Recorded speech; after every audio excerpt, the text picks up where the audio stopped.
But I just wanted to let people know that what happened on Monday night hasn't really been reported, and I think for the most part because people don't understand it. The other night, Council announced that there was going to be 0 increases. But one of the things that also happened was they decided that they were going to maintain the sewer surcharge rate at what it was before. But in the report, it clearly speaks to the fact that by maintaining the status quo is actually going to mean a $3.85 increase to the average homeowner using 18 cubic meters of water. So again, I think it's important people should know that. But in saying that, I chose Francois Court today to be out here because you just have to look at the condition of this road. For example, the fire hydrant just over there with it painted red just demonstrates that, again, it's not in an ideal position to put out a fire because of the damage to the water mains under the street. You look at the sewers, for example, a lot of these homes on this particular street cannot get home insurance based on the fact of how much flooding that they've obviously went through. And then again, you look at the street and you see the deteriorated condition. So essentially what Council did on Monday night was they maintained the level of funding that the past Council did. One of the reasons in the report, it speaks to conservation, which I was trying to highlight. Again, people continue to say that if we conserve, that we're going to save money. That's absolutely false. They might save money on the short term, but in the long term, it actually costs more money because if Council wants to maintain the level of infrastructure spend, they have to go back and recover those costs. Because one thing we do know about our water wastewater system, that a lot of that is fixed charges. So conservation is important. It's important as it relates to the environment, and without question, residents are going to push towards more conservation measures as we move to the future. Maybe not from municipal government, but certainly from provincial government and from the demands coming from what's happening in the rest of the world as it relates to water. Today I wanted to provide a little bit of a historical overview on what's happened with the sewer surcharge. For example, pre-2007, the sewer surcharge was at $28.28. Today, the sewer surcharge is now at $51.06, based on, again, 18 cubic meters. But in 2009, we moved it up again, brought it to $47.04. So again, today, that's a difference of $18.76 in addition to what's already been done. And again, the devil's in the details. That's an important point. For example, it was reported in 2009 when we were going to move towards conservation measures that most people in the community were going to see a savings. And actually, looking at the report, which I'm going to show people, is actually that when we moved toward, the majority of people actually saw an increase. And just to give you an example, for a person using, let me see here, let's see, this is it right here. A person that's using about 10 cubic meters of water, no, let me just go back here, $32.50. A person, let's see here. Okay, yeah, that's it. A person that's using 10 cubic meters of water actually saw a reduction of $14.71. A person using 28 cubic meters of water actually saw an increase of $18.36. So that variation, for example, people that live in the community, I found it interesting that there was very little calls to political representatives in terms of that type of variation. So it was shifting the burden onto some of the higher users. And at Council, I mean, it was a 5-minute discussion. And one of the issues, too, that I'm quite concerned about is that whenever the Windsor Utilities Commission, here's the contradiction, have had to go for a water rate increase, I mean, we had public consultation, there was editorials, there was news, there was sensationalism, there was a lot of hyperactivity around that particular issue. If I take you back to 2007, when the Windsor Utilities Commission raised the rate to $14 on average per month, City Council followed it up with an $18 increase and had a 5-minute debate.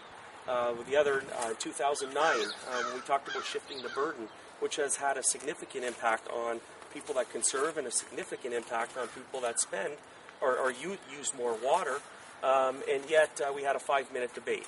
The other night, for example, they put the sewer surcharge on the same evening as the budget. The sewer surcharge has nothing at all to do with the budget. The sewer surcharge goes on your utility bill. The budget is done, it's based on your taxes. So again, I'm not surprised that the public has little understanding as to what happened, just based on the fact that they put it in the same night.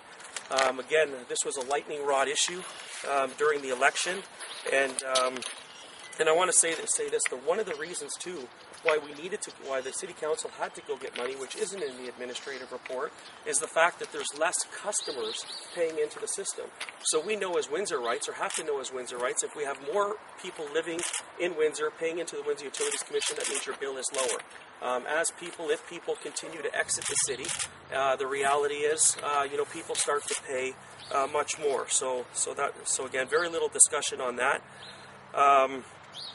Just going back, even though I mentioned some contradictions that was happening, and for example, just in June and July, when we talked about the Windsor Utilities Commission, we went out and had a public consultation. The public told us that the best suited increase was a 5% increase. Every city councillor sat in those meetings, and the difference, and some of them, essentially most of them, the majority, essentially said that was too expensive.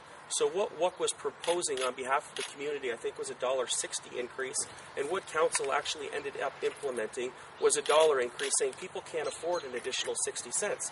Well, if people couldn't afford an additional 60 cents back in July, why can people afford an additional $3.85 today? Is it think one way prior to an election, think another way after an election? And again, and one of the people that obviously ran against me and was successful, one of the major themes was going to be in a promise that they were going to hold rates at zero, that they were going to call for reviews. So again, the other night, an increase of $3.85 is obviously a broken promise. In saying that, now I want to say, I wasn't going to submit my name for the Windsor Utilities Commission. I thought that the public spoke loud and clear, that they had no interest in me making those types of decisions in the community. But when one considers the amount of shell game and the politicking that's going on, and when I see the individuals that have been placed so far representing the Windsor Utilities Commission, all of those people are people that have said, you know what, we're going to take zero. And when you look at the fact, I want to know, why is it that we've received so much investment in sewers and not matching investment in water? Is the water that goes down our drains actually more important than the water that comes through our taps? I'm going to give you an example. We spent $60 million on the Lou Romano treatment facility. In addition, we've spent another $20 million for the treatment basin downtown. So that's an $80 million investment outside of the everyday cost. Now, when the Windsor Utilities Commission comes before council and provides the very same report, this is going to be more expensive if we continue to delay. The reality is that, council says, they sit and they ignore it. So it's quite fascinating.